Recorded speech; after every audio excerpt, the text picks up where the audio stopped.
Welcome to Bodyholic with D, episode number 14. My name is D. Katz Shachar, and I am a public health promoter. I've attained my MPH from Tel Aviv University, and I am a fitness trainer with over 17 years of experience, and I hold specializations in corrective exercise, women's fitness, and Pilates. I am also the founder and trainer of Bodyholic, the global health and fitness platform and community. I'm the author of the book, Rip It Up for Good. This podcast is a part of my effort and mission as a public health professional because I believe that real science-based information and knowledge is power. And my job in this life is to empower you. I want you to have high and sustained energy throughout the day, and I want you to feel better than you have ever felt before, during, and after your workouts.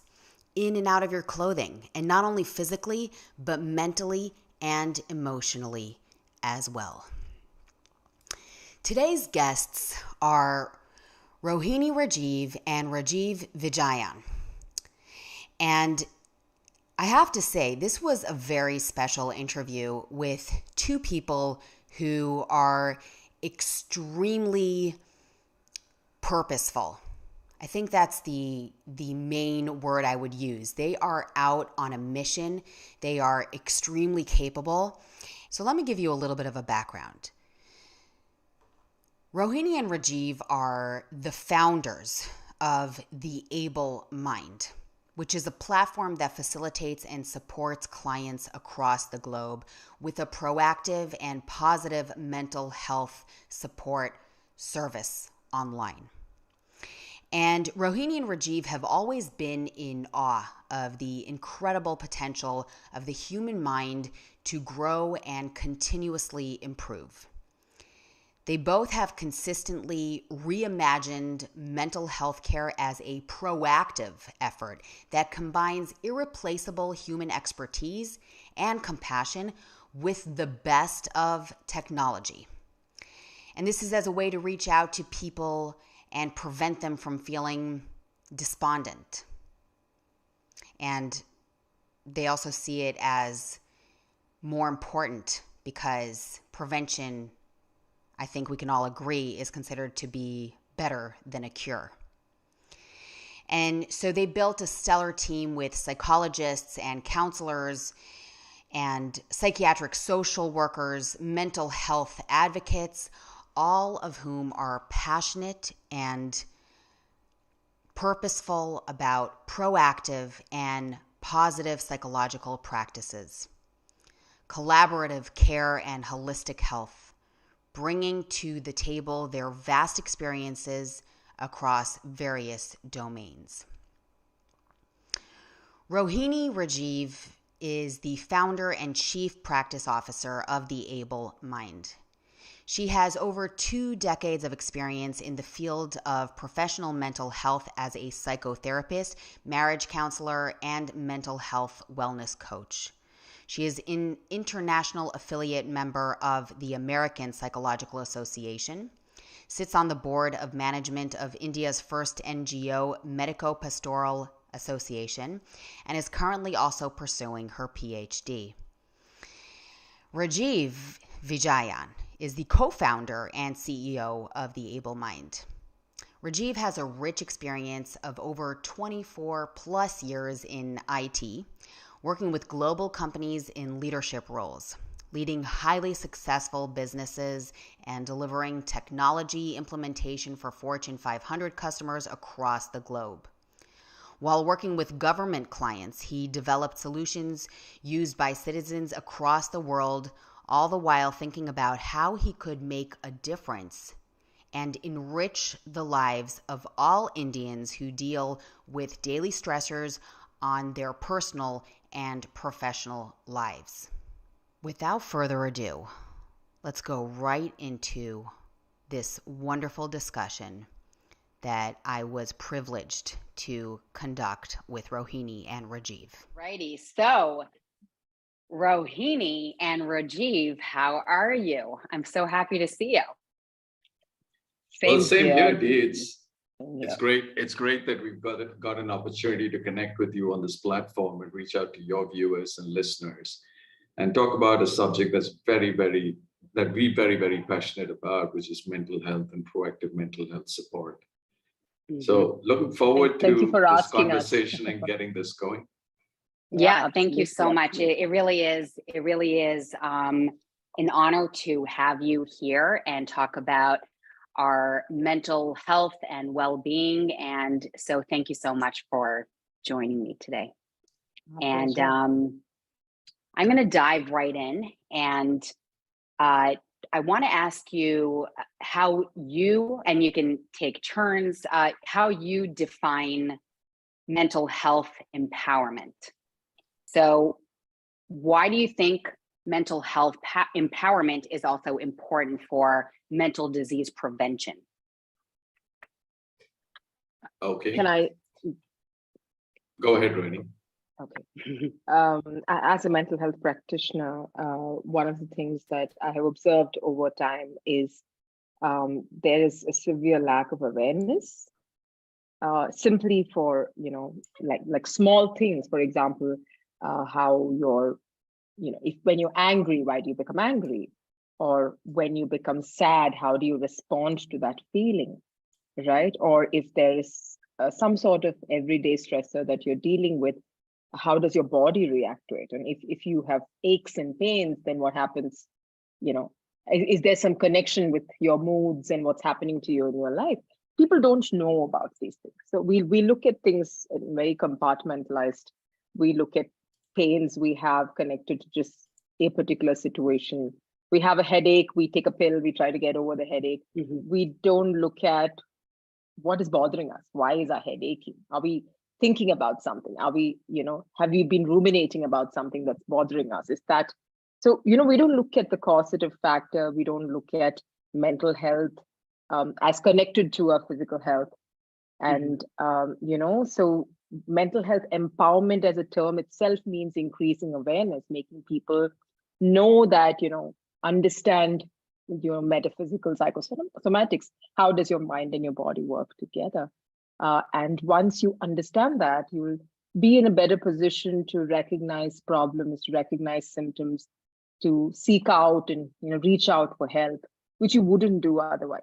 What we do right now is we wait for things to go, it reaches a point of no return before we reach out for help, before we start talking to a therapist or reach out to a psychiatrist, right? Because we really don't know, but there are a lot of ways we can teach them. We can sort of increase awareness around this. At least that's how I would look at it. Rajeev, you can, what is your opinion about that? Yeah, not very different, obviously. One of the things I truly believe is one doesn't know what one doesn't know, right? And the right knowledge and awareness is key to empowerment. For example, we run 15 minutes a day because we know that we need to exercise to maintain a healthy body. We exercise every day because we know we want to stay fit. And in the same way as we build awareness and the know-how of how to take care of our physical health, we need to do the same when it comes to our mental health. We shouldn't ignore an unknown emotion, an unknown fear, because you don't know what to do with it and because you think it's not important, right? It's important to learn to cope with them so they will not fester into issues down the road. And mental health issues typically happen due to months and years of unresolved issues that one has allowed to fester within themselves. And this empowerment, mental health, awareness, empowerment, the knowledge and resources that people have to take care of themselves and take care of their quality of life and their emotional well-being helps to build resilience and to cope with the challenges more effectively, which results in the likelihood of developing mental health issues and problems down the road or even in the first place. So I want to talk about the identification that you're talking about. So the awareness and identifying, and also Rohini was talking about the mind-body connection. So it sounded to me, and I just want to clarify for myself, for the listeners, when you were talking about the headache, right? Are we talking about the physical pain, health, disease, etc., affecting our emotions and vice versa? So in other words, if I have a headache, do I need to just take a moment and try to understand, is it because I didn't drink enough water? Is there something that's emotionally bothering me? Am I understanding that right? Absolutely. That's exactly what I meant. Yeah. Okay. Because sometimes just reflecting on that is going to be helpful for us. Right. Absolutely. No, it really it resonates with me. And then the other thing I wanted to clarify was, Rajeev, you were talking about the festering, and how do we? I guess it's what Rohini and I were just saying, but also how do we work to identify? So when we learn awareness, right? When public health promoters and you and the able mind work to teach and heighten awareness, how do we learn to identify the starting point before it starts festering? I think Rohini is better positioned to answer this question. Rohini, why don't you take this question? The moment we feel that there is a concern that's, it's been bothering us for maybe a couple of days, it goes on for like a week. Typically, if you're looking at diagnosis, right? If you're trying to help a patient or a user who comes to you and says that I'm depressed, right? For example. So how do you find out if the person is actually depressed, or are they going through an episode of sadness, right? Is it grief or is it depression? So we have certain parameters that you go through. You look at the how long have they been experiencing the feeling? We saw the timeline. How intensely have they been experiencing it? So that means the effect that the situation has had on you. And how do they, what is their overall outlook towards life at the moment? How has life sort of changed for them? So there are different ways in which we can assess if a situation has been festering for a long time. So suppose, you are, if someone is grieving the loss of a relationship, for example, you've broken up and you're feeling a great sense of loss of a partner, you feel cheated, you've been dealing with this for some time, and, you come and talk about it. If it's just happened, say a week or 10 days or even 2 weeks ago, the intensity is strong. So it's all right to get upset and angry and deny and fight it. But 2 months, 3 months, 6 months later, if the person is still talking about it, that means they've been processing this for much longer than they should. They've let it fester. They've not discussed how they felt about it with anybody. And that's it's displacing onto other things, right? And that's when you realized, okay, this is an issue. You really let this go for too long. So it's pretty much that. Yeah, go on, Rajeev. And really, it's not like you can put a finger in a point of time and say, hey, you know what? I think now it's festering. I think you look at it every single day. And I think one of the things that I look at is my today. Am I feeling the same way today as I felt yesterday? And day after tomorrow, am I feeling the same way as I felt yesterday in sense of lethargy, lack of energy, lack of enthusiasm in doing certain things? What that means is you're looking at today with the lens of yesterday.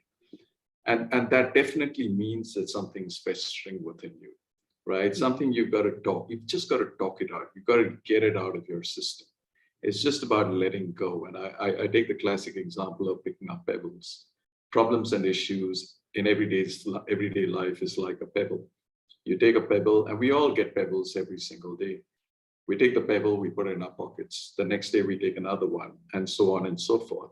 6 months down the line, you've got a ton of pebbles that you're juggling in your hands. What is important is to understand that problems and issues happen every single day.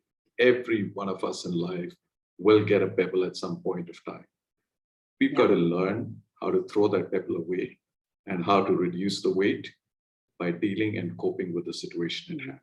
So the moment you know that the weight of the pebbles is too much, you should know that you're allowing something to fester within you. Right. And it's slowing you down, it's as simple as that. It slows you down. Yeah. Right. Like literally, Yeah, literally. the lethargic feeling. And I also want to, so the big takeaway that I'm getting is also, talk it out to begin with. So Rohini, like when you say that someone comes up to you and you're trying to figure out, is it depression? How long? So, just kind of show up, talk it out, whether it's to a professional or you're talking to a friend or a family member because you just went through something like yesterday. And so talking it out. And then I guess it's also important in the sense of letting other people know that there is something going on, so that you've got a team. Yes, you've got your team working for you. You've got your support system in place, which is necessary. You don't necessarily have to fight everything by yourself. Right. Find your tribe. I mean, I believe in that a lot. Right? Yeah. And also another thing Rajeev said, which anybody who trains on Bodyholic with me knows that I love what you just said with the everyday kind of checking in. Because when we do, we have a workout on Bodyholic called the Mindfulness Strength Flow. And the way I start off with that is I say, so what's going on with your body today? Like what's today's body? And, did I wake up with this? Did I wake up with my back, or is everything feeling great? And it's the same. It's, how am I today? My mind, the mental state, checking in on a daily basis. I love that. Yeah. And one of the things is, the thing with mental health issues is we sometimes wish it just went away, and we just wish, I hope I don't feel the same way, but just hoping and wishing will not make it go away. Everyone believes time's a great healer, but let's not depend on the uncertainties of time to solve today's issues, which could become mountains over time. So checking in every day, knowing your emotional state, like you said in your program, knowing your body every single day, knowing your emotional state is very important, because at the end of the day, the physical health and the mental health are interconnected, and both have to be working really well for you to have a proper quality of life. And after all, that's what true happiness is all about, having a great quality of life that gets you looking forward to tomorrow as a new day to take on new challenges. Absolutely. Wow, I love this. So I think the next question I have for you is also for individuals and also for professionals. So how can mental health professionals empower their clients to take an active role in their own mental health and well-being? And so essentially what I'm asking is, what steps can you give individuals to take on to empower themselves, prevent mental issues? And I'm kind of hoping that the mental health professionals are going to listen up and incorporate this into their practice. So both for mental health professionals as well as for those who reach out to mental health professionals, right? We're all humans, and it's important for us to understand, just like you said, the way both of you said, when you wake up, think about how you're feeling today, right? Are you in a position? So if you're a mental health professional and you've had a sleepless night, or you've had a fight with your partner, or something about the day has started, you've started on the wrong foot. If you are irritable and annoyed and upset with yourself, are you in a position to help another person? So it's important for you to sort of question that, be in the sort of right frame of mind. I'm not even saying we should be happy all the time and that's the only way you can support someone. No, but it's important to identify whether are you in a position where something can trigger you easily today. If that's the case, are you able to switch off from your personal life when you're helping someone else? Because that's essential. So when you're sitting in the therapy room with a person who is counting on you to sort of guide them and structure their thoughts, you cannot bring in your problems in your life situation into their problems, and then then it becomes like a mashup which nobody is going to benefit from, right? So as a mental health professional, figure out your ways of coping. Make sure that you're doing whatever it takes to breathe before you start a session. I mean, conscious breathing. We do talk about it a lot, right? We advise a lot. We tell them this is the right way to do it, but do you do it yourself? So ask yourself that question. Make sure that you've eaten well before the session. You're all set so that you're putting your best foot forward. But which is a way in which you make your body and your mind work for you, right? So that's the first one. Secondly, for a person who's sitting with a therapist, they deal with their issues for that 60 minutes and walk out. But as a therapist, our job is to tell the person, teach them ways of coping with the situation when it happens again, and not create dependency. So it's not like the next time the problem comes, come to me and I'll help you solve it. Like that's bad therapy, right? You need to empower your client, equip them with ways in which they can handle the situation next time. So you make them reflect on how have they responded to a certain situation? Have they reacted to it? Have they responded to it? Figure that out. Help them identify what could be the triggers. Help them, look at, the situation like from a holistic view rather than, okay, this is how you felt. Suppose that it's a fight. I keep coming back to fights because, I see that a lot in clients. Either it's a fight with the partner, fight with a parent, fight with a teacher. It could be anything which angers them, saddens them, and you look at it from your point of view. So maybe sometimes step back, right? Teach your client to pause a moment. If something is making you angry, maybe step away from the situation, go grab a glass of water, go for a quick 5-minute walk, so that you distract yourself from that situation and not make it worse. Right? So when you teach them simple things like this, you teach them to respond rather than to react, and help them understand that everything that you say or do is going to impact that situation. It's going to make it worse or make it better. It's going to make the other person react or respond. So take control of that situation, right? And take control of it calmly. For example, if you don't like something, a child is doing, how do you respond to that? Do you reject the child because you don't approve of it? And then the kind of damage control you need to do is a lot more, right? So yeah, that's what I believe in, Dee. You empower the client. And Rajeev. It's empowering the clients. Let's say they've come in for a session. It's also telling them what the consequences would be if they're not able to deal or cope with their particular situation at hand. And it's also to get them to check in, like you said, check in every single day.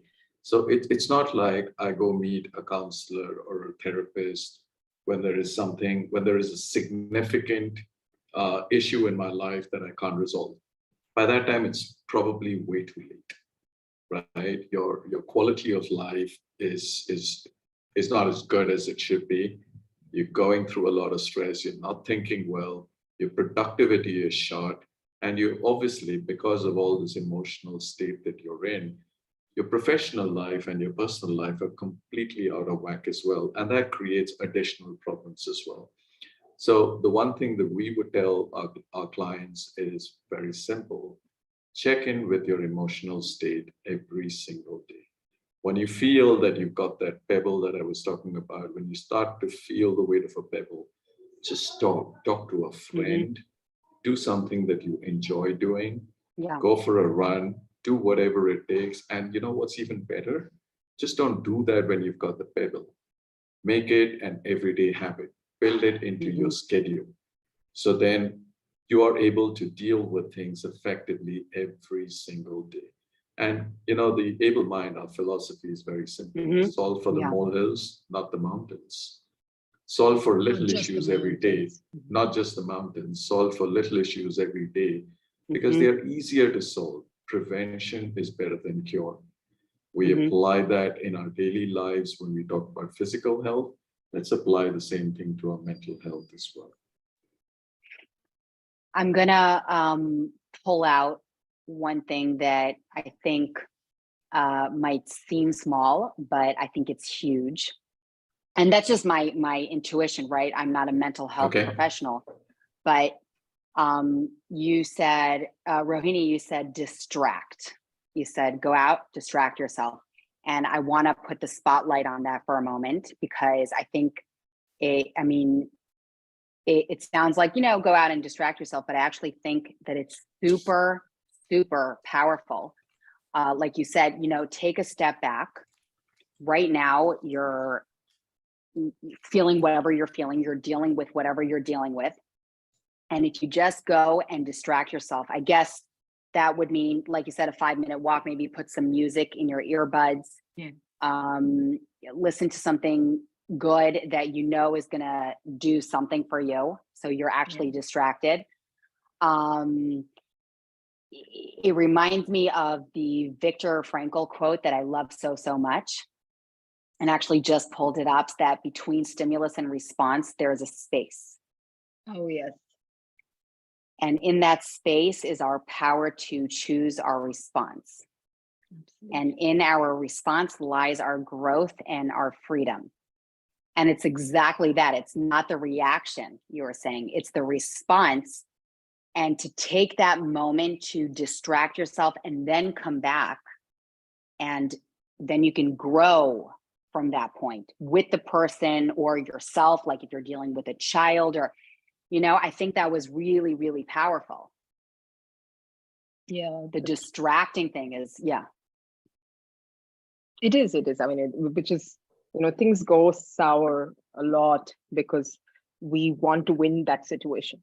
We want to win that argument. We want to, prove something, right? Right. But then what are you losing, or what are you dealing with at the end of it? Right. You're making yourself angry. You're losing control of the situation, and no one's the better, right? Absolutely. I think it's not the anger that affects you, right?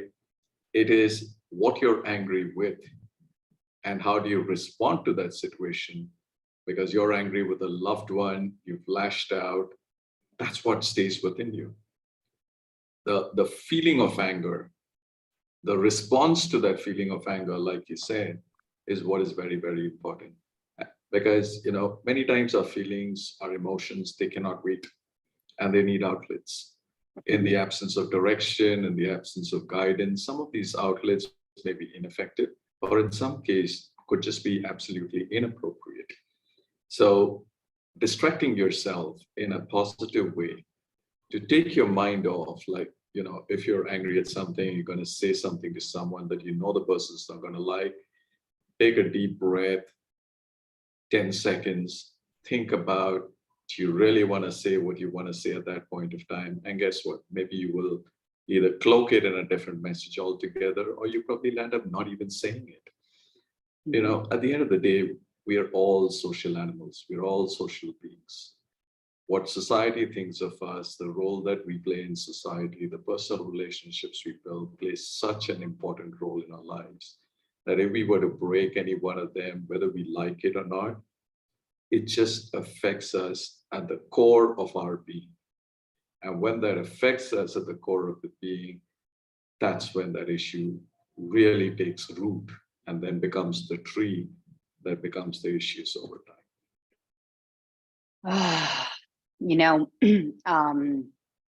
Right now in where I am in Israel,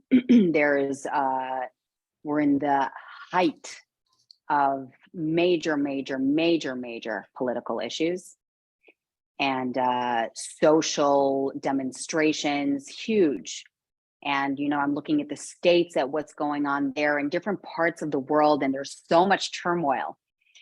And everything that you're saying, I can't not bring it back to what's going around me in society. And it's just that one moment where if we can just breathe for a moment and think about how we're going to respond. Because right now, it's exactly that. As a collective, the emotions are high. We see it in the States a lot. There's a lot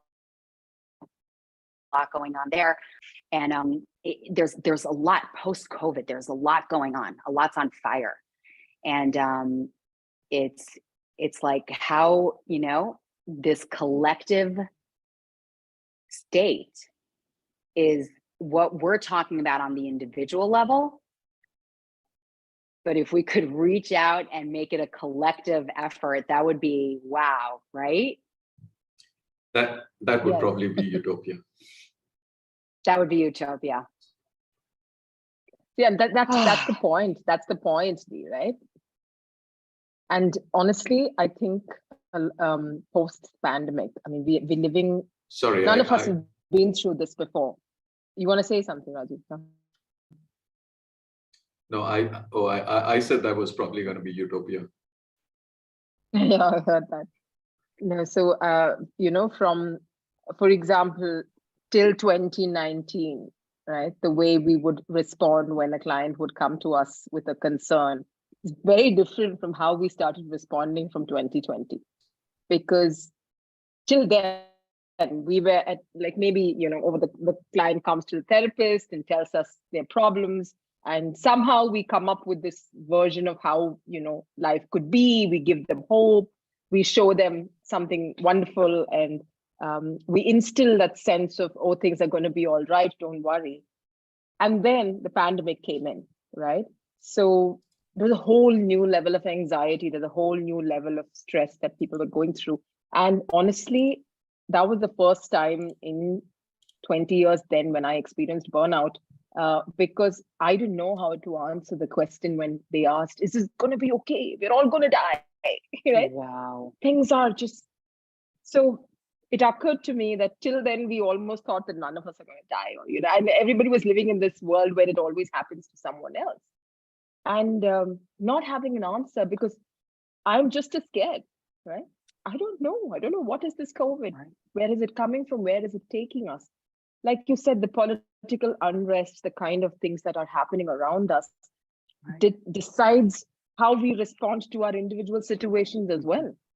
100%. Because if you're scared for your future, your present becomes very shaky, right? So it's absolutely true when you said that, how it affects us, and it's universal. It's not just Israel, it's not just US, it's not just Turkey, it's not any specific country, it's all of us.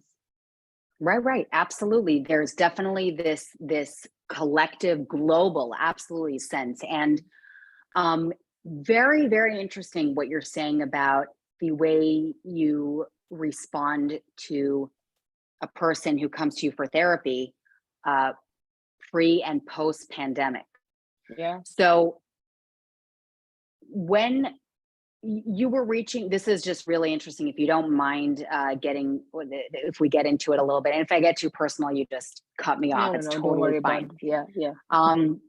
But the reaching the point of burnout. Mm-hmm. So you were basically responding the way you would normally respond until you were just burning out, and then there was a shift. Can you tell me a little bit about that? The shift was just being in the same boat as your client, right? Right. Where you're talking to them about, they're experiencing intense anxiety. So those who were not, so-called, there was no mental health parlance, there was no diagnosis made, the so-called normal people without a diagnosis, right? I mean, which we all tend to believe. We live in that myth that only if a doctor sort of prescribes it, we are unwell. That's not true. All of us have a soft spectrum of some sort of problem at all times.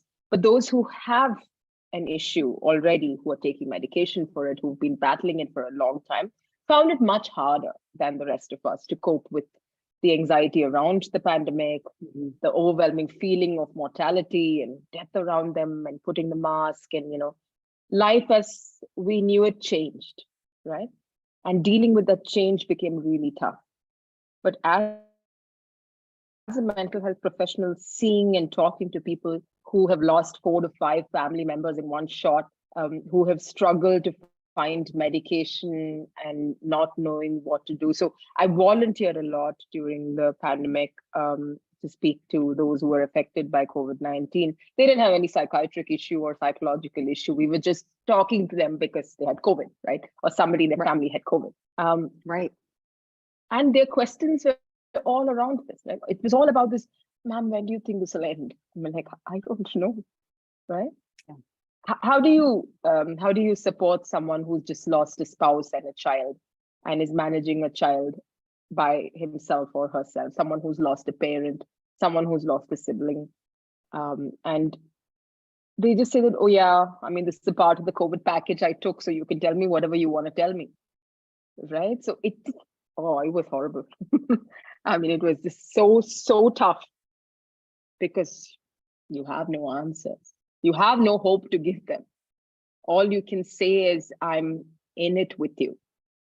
So if you want to say something, please share it, right? I'll share your trouble with you. I may not be able to help you through it, but I'm here if you want to talk. So that got us through. If you ask me. Yeah, that's it. Yeah, and sometimes that's all we need to do. Right, exactly. Then, and it's so powerful, and it's so powerful when there's a compassionate voice. Which is what we're trying to do with our, with our app and with our preventive offering. What we're trying to tell them is, we are here to, listen to you without judgment. Talk, tell us whatever you want to say. It doesn't have to make sense. It doesn't have to be put into a bracket, right? Mm-hmm. But we're here for you. Like, we listen to you, and just give it a shot. Lighten your load. Yeah.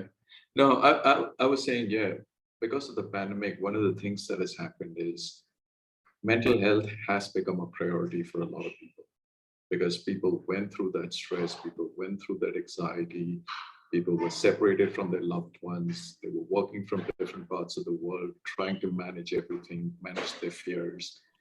People started to recognize that their emotions mean something. And the response to those emotions have to be measured, because at the end of the day, it will impact not just them, but the people around them as well. So one of the things that has come out is this awareness that I really need to be emotionally resilient. And that is something that the pandemic has taught us. So people are a lot more open talking about their emotions, but still there is a long way to go.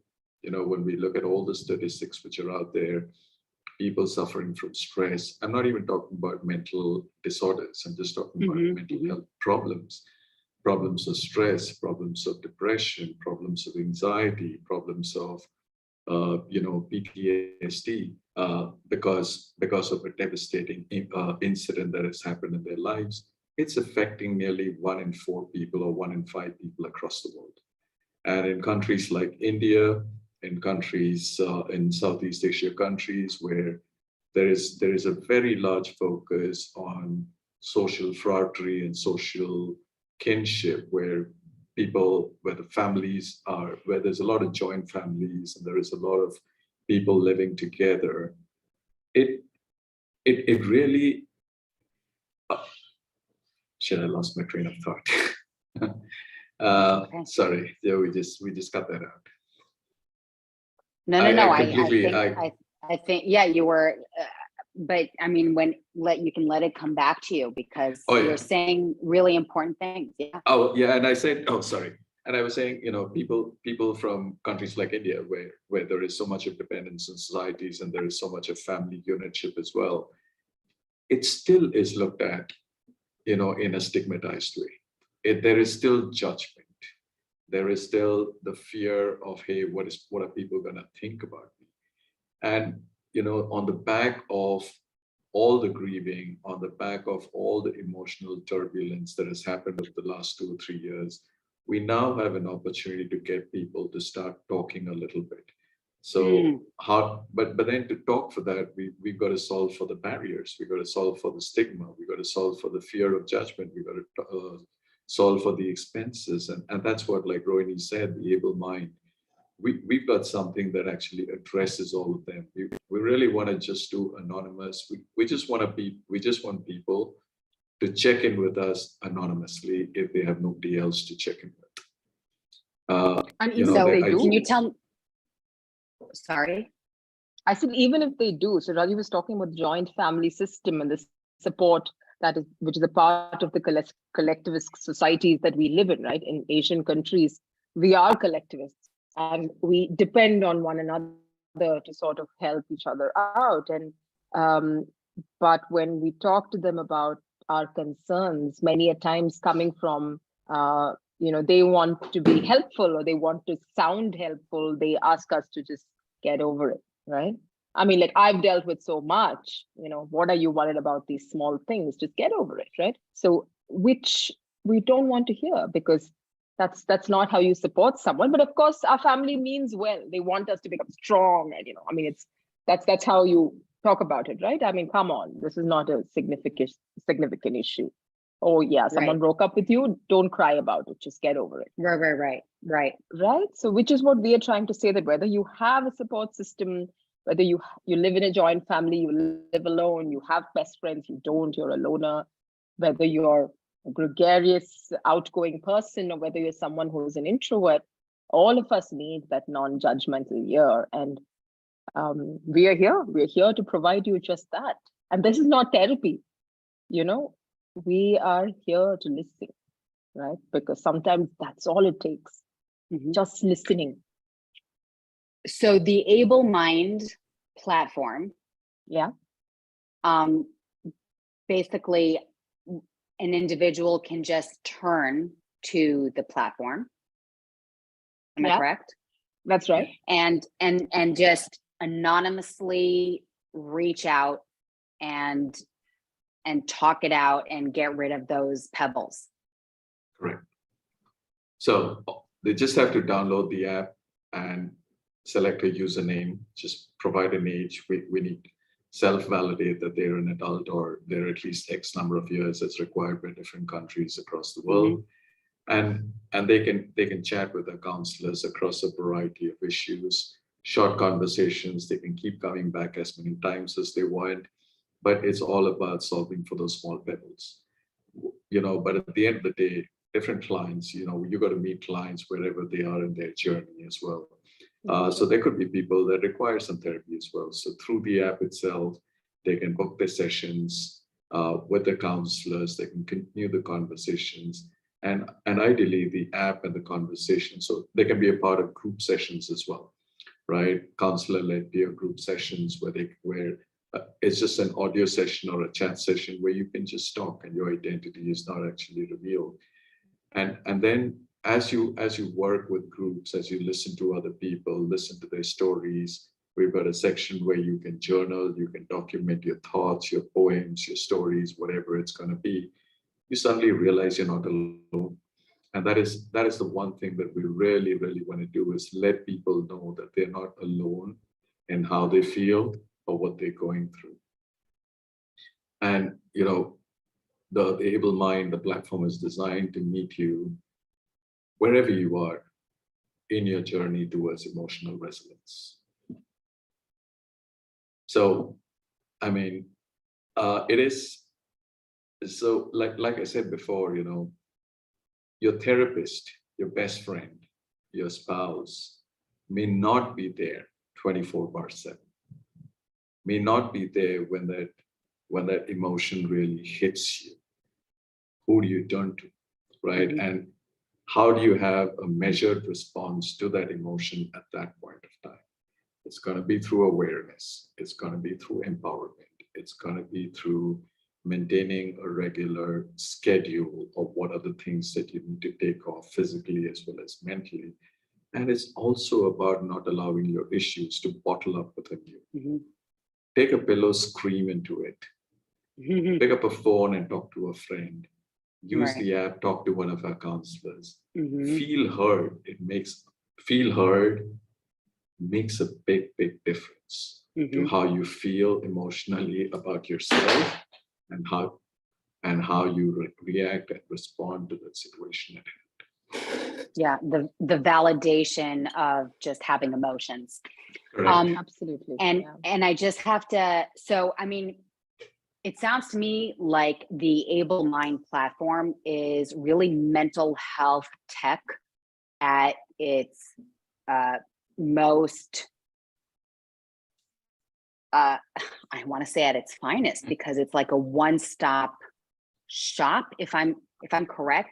So I can just show up. I'm sticking to this just for a moment because it feels like it can be very profound and a very powerful tool for people. So I just want to dig into it a little bit.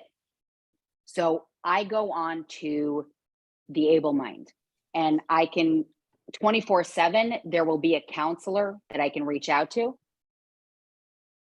12 hours at the moment, the live conversations, and 24 hours of offline conversations. Like, for example, we believe that everybody's mental health is important, including our teams. So, 12 hours of rest is something that we offer the team, but we do have support throughout, which means that, we do have our Oxy, we have our little mascot that's going to reach out to those who log in post midnight at India time, of course, which will be longer. Like, for example, we are 3.5 hours apart, 4 hours apart. Right. So that means that, yes. So we will be there for a longer period of time if someone's going to log in from there, which is closer to midnight or maybe even more for you. But at any point, whatever you feel, you can leave us a message. We have resource lists ready. Our app is designed to provide you support at any point in time. Right? With and without the live conversations. And that's how we've designed it. We have more things coming. We are sort of introducing newer functionalities, or literally almost like every week. So, we look forward to that as well. Yeah. And that's the philosophy. Sorry, and that's the philosophy that we adopted, that technology is going to be used to connect people with counselors. Yeah. And technology is going to be used to provide people with the resources and the self-help guides that they actually need when the counselor is probably not available or busy with someone else, or to connect communities together to talk about problems as real individuals. You might get into a session and just talk about what's on your mind. We want to use technology to further that and to support that. But we're not going to use technology to change that philosophy altogether, in the sense we're not going to use technology to change the interaction. So it's not going to be a bot that is going to respond to you. Right. It's not going to be an AI engine at the back that's going to listen to what you're going to say and provide you with information. It's real qualified counselors, real curated articles and stories that we have waited as a group, as an organization, that will be provided as a service to you. Amazing. And then if I want to continue the therapy sessions, right? So I can, and there's one counselor that I connected with, so I can turn to that person on a schedule.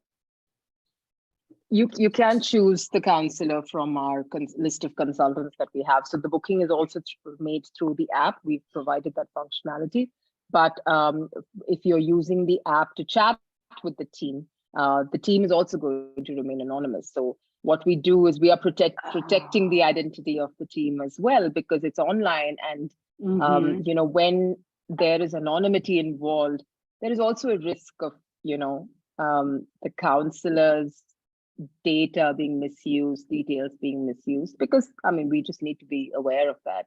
Security, cybersecurity. So we do not share which counselor has spoken to you, right, over the chat, but you do know who is the team, and all of them are equipped to help you in individual therapy sessions as well, right? So we encourage the user to log into the website through the app, and select the counselor based on the profile, based on their specialty, and the one you resonate the most with, and book time with them, right? So beautiful. It's we want to take safety seriously on both sides.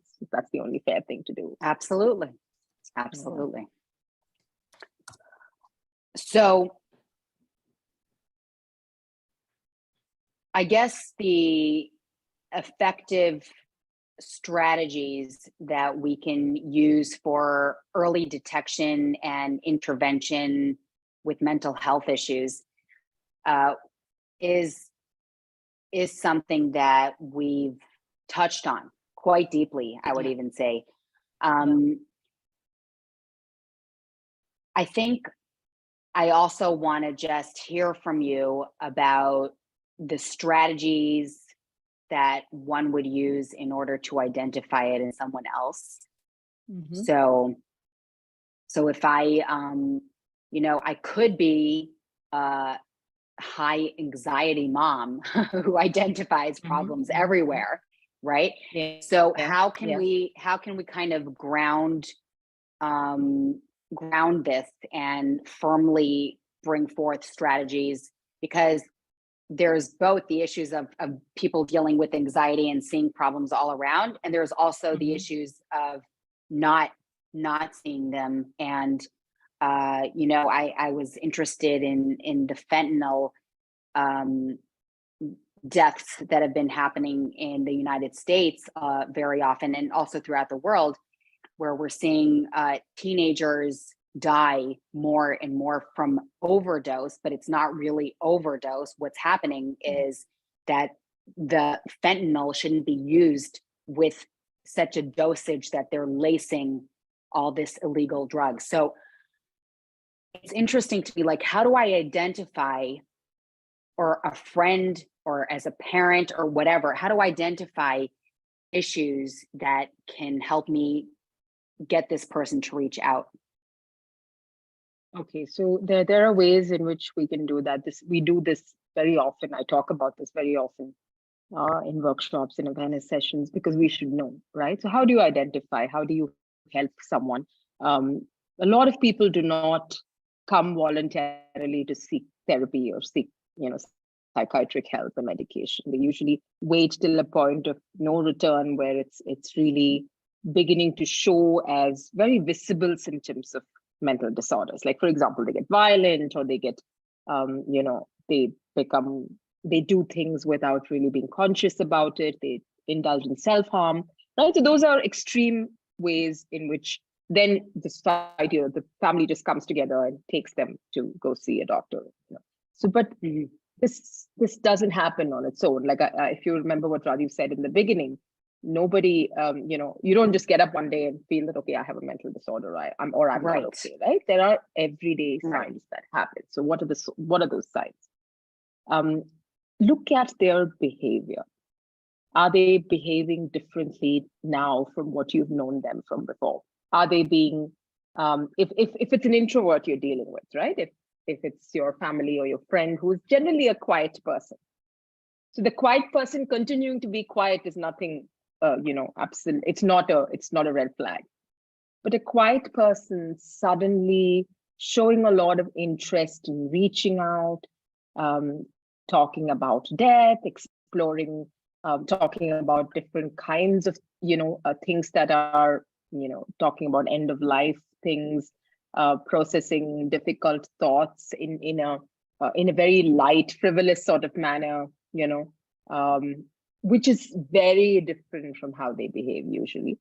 Or an absolute extrovert, someone who has all meals with friends, hangs out, is popular, suddenly pulls off, right? Pulls away, caves in, doesn't want to communicate too much, doesn't really respond to calls or messages, which is unlike them. So any behavior exhibited by someone which is different from their usual way of behaving, and you are close enough to know that there is no causative factor. For example, if you know that something has happened and they're kind of taking some time to process it, then behaving differently is fine, right?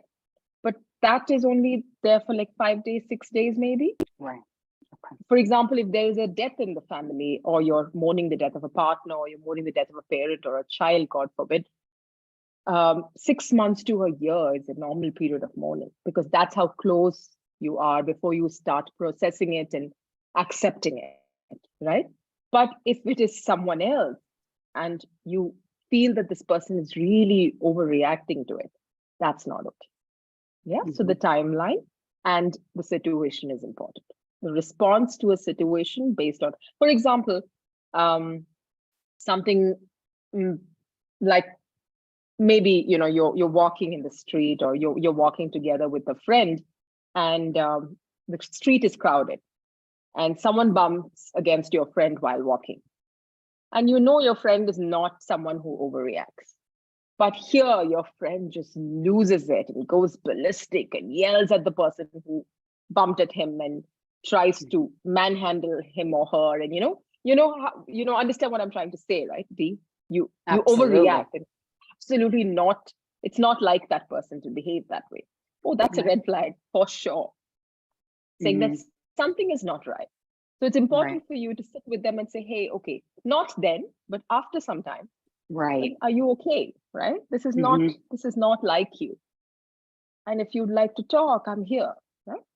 So any response that is not usual to them, that's the first sign.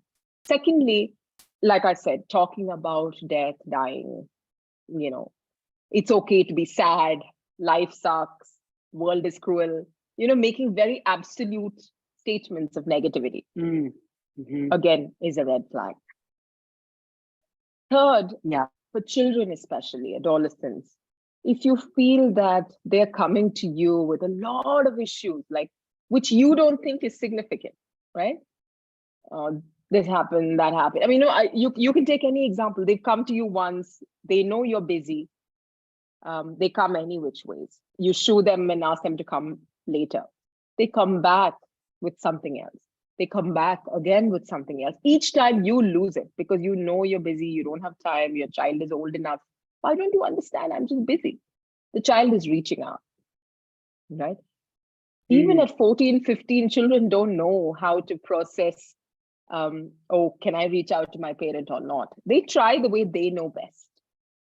As a parent, as an adult, it's up to you to figure out, why is this happening? I mean, is he or she trying to tell me something? So stop what you're doing and, give them a few minutes and tell them that, hey, I'm going to come back to you on this, right? Just hold your thought. Let me finish this and come back so I can give you full attention. Because they're not going to come unless they really need it. And you push them away, they're not going to come back. And then you become this enemy, I mean, which is what teenagers do a lot. Right. So these are simple ways in which you can identify sleep, appetite, social participation, anything in excess or anything within, within unacceptable limits is a warning sign. I mean, that's as much as I can say without getting too therapeutic. No, and it was very powerful. I completely agree. And there was something else you said, Dee, before. High achievers. When you see a high achiever suddenly saying, "Oh, it's okay. I really don't care," right? Or, "Hey, that's not my goal anymore."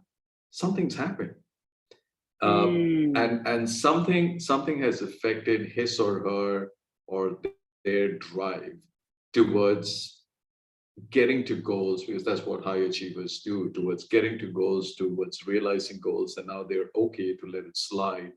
Take it easy. Something's really affected them. Something's affected their drive. That would be a red herring as well.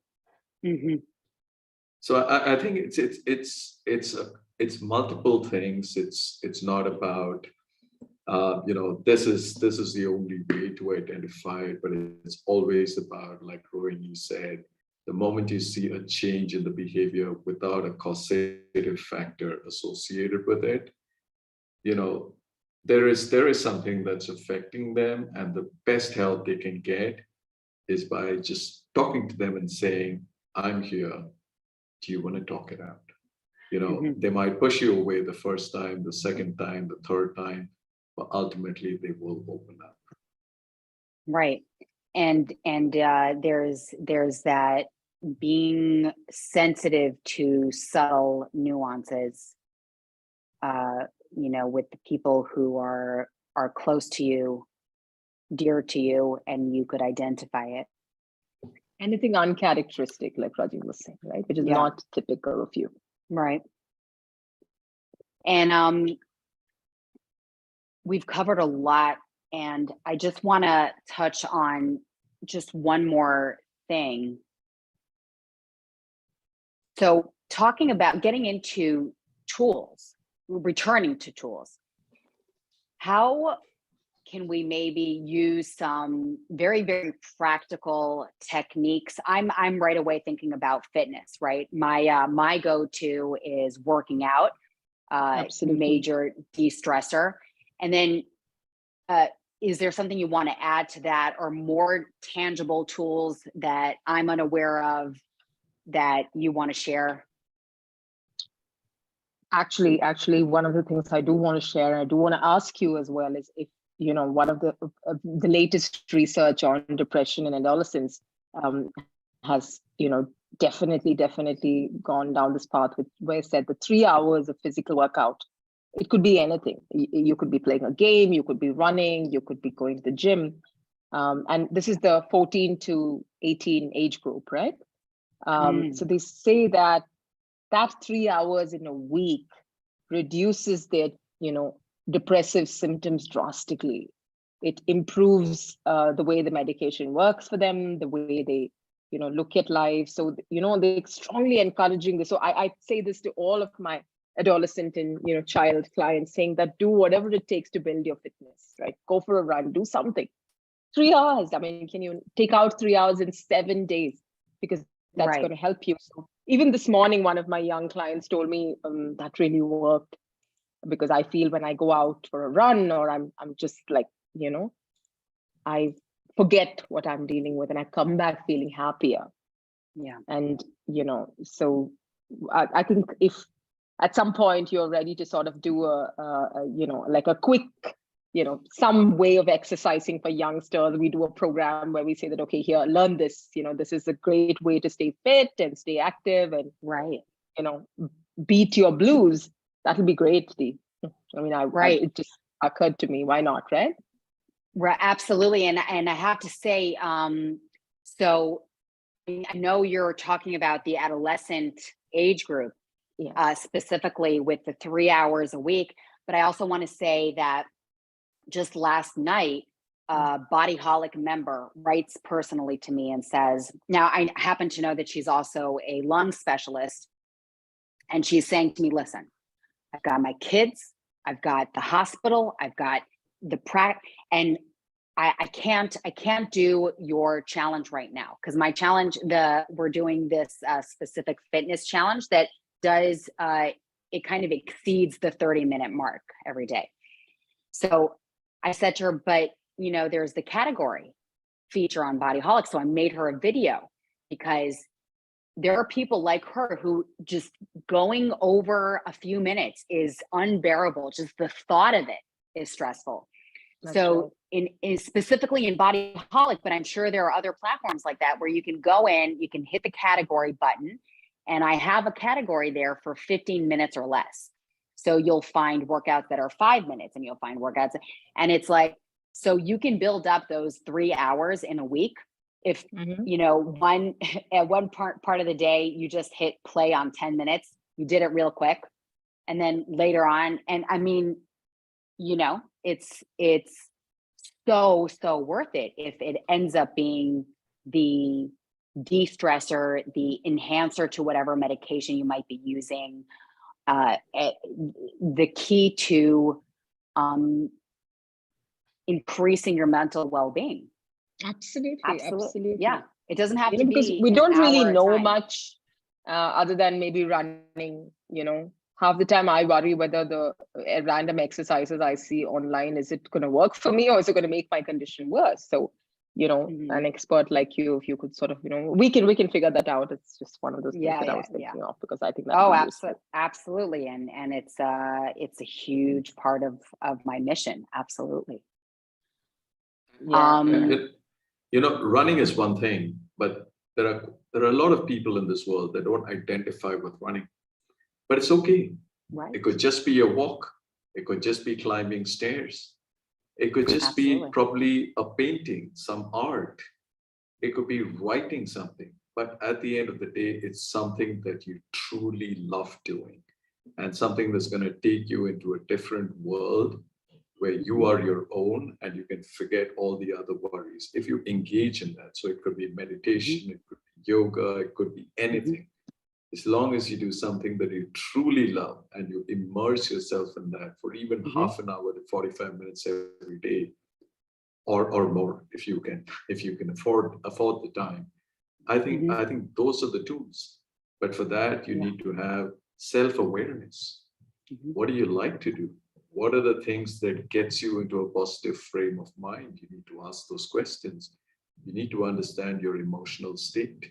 And that is always going to be an ongoing process. So this empowerment that we talk about is about not just the tools, but it's about self-awareness as well, about what is that phase, what is that corner that really brings the best out of you. And how do you get yourself to do a little bit of that every single day, immersed in your own universe without a worry of the world, because that's going to calm you down a lot. Right. You know, in today's world, stress, anxiety are all considered bad words. But the reality is stress and anxiety is part and parcel of life.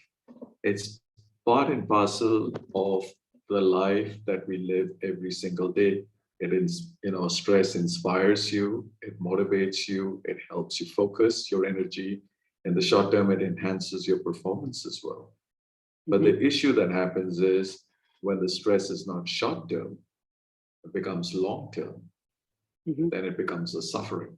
Yeah. So don't allow stress is inevitable, suffering is optional. And that's what you need to focus on as you think about your overall mental wellness and your emotional state of mind. Is don't allow things to fester and have you suffer because of the consequences of not taking actions in time. And everything you're saying, I feel like crying. You guys are so special and so wonderful and so caring. So but kind. what you're saying, Rajeev, the tools, right? That you're saying, what are you passionate about? What makes your heart sing, right? So, and so take a moment, think about it. That's your tool, going back to what Rohini said, of distraction, right? That's your tool of distraction. So I personally have a client, I'm thinking of her right now. She really does not enjoy fine art. I'm just thinking of a conversation we just had. She's, I don't like fine art. And she is very, very big in the music industry. And so, right? So isn't that funny? surprising. That's why I thought of it. Right. So it's so funny. And I'm thinking, like, she's got to get out, either go to a club or a performance or put something in her ears and just get out. Whatever it is, it doesn't matter. You don't need to be like anyone else. Whatever resonates with you is your tool. Absolutely. And make sure you turn to it and make sure you talk it out with someone, and make sure, I guess also I'm saying, or not make sure, but I'm inviting other people to also look around and notice the nuances and the subtleties and say, hey, maybe we can have a coffee together and just talk. Because you could be making a world of a difference in someone's life. For example, if any of your clients who are diligent in their workouts, if they come constantly, suddenly don't turn up, right? They don't turn up for a few days, then they don't turn up for a week, which is unlike them, check in. Right? Yeah, absolutely. Because maybe that's all it takes for you to save a life. Just acknowledging, another person and telling them that, hey, I noticed that you're not there. Are you okay? Right. Yeah. Right. Which is very, very powerful, because then they feel that, oh, someone noticed. So I'm not that invisible after all. Right. When you keep talking about how do you notice the nuances, right? Right.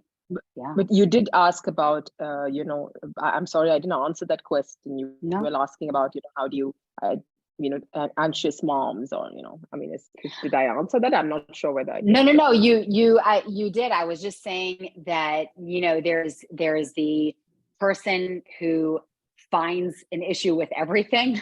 And then there's also how do we really identify? No, you absolutely answered me. Absolutely. So I would also want to like another giveaway or whatever. I mean, an easy thing that I think people should remember when they're feeling really anxious. There are some quick things that they can do to if they're feeling too overwhelmed, right? And they don't know what to do about it, what to do in that situation. I would strongly encourage them to go and splash water on their face. Honestly, it's called the dive reflex. There is the power of cold water on our face. It's either you go and take a dip, or you splash water, and the thoughts that you have, which are overwhelming and making you very, very anxious, stops for a second, right? So it gives you that pause that you need to sort of look at, okay, now I'm overthinking and I need to stop. It's a really quick and efficient way to sort of get yourself to stop. And basic grounding, if you're feeling anxious and overwhelmed, is of course the 5, 4, 3, 2, 1 technique, which is what are the 5 things you can, you must have heard about it. That's quite a common grounding technique. 5 things you can see, 4 things you can touch, 3 things you can feel, 2 things you can and 1 thing you can taste. So it's taste, basically right. 5 senses, right?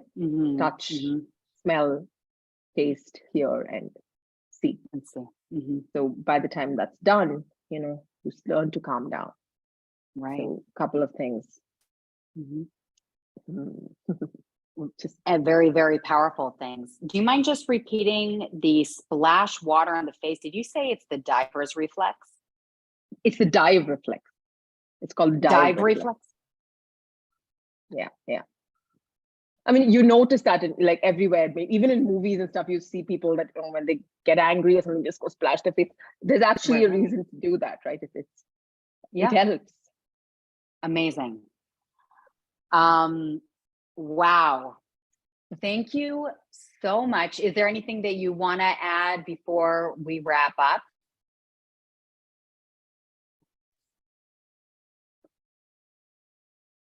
I think Rajeev is saying something.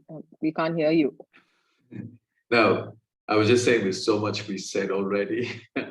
Right. No, I feel like it was a wealthy session. Like I feel like there's wealth of information, and I'm very grateful to both of you. All right. We're really happy you had us. We're extremely happy that you're hosting us on this platform.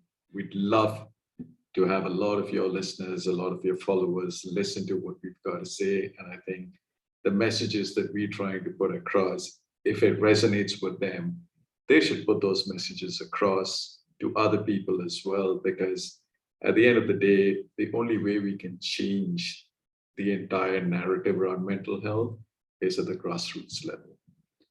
If one person can help 2 or 3 other people in their journey towards finding emotional well-being and resilience, those people will in fact influence others, and that's going to be the cascading impact that we really want to influence within India and hopefully across the world as well. So our app is called the Able Mind. It's available on iOS and Android. We have a free trial for every new but user. we're going to also link it.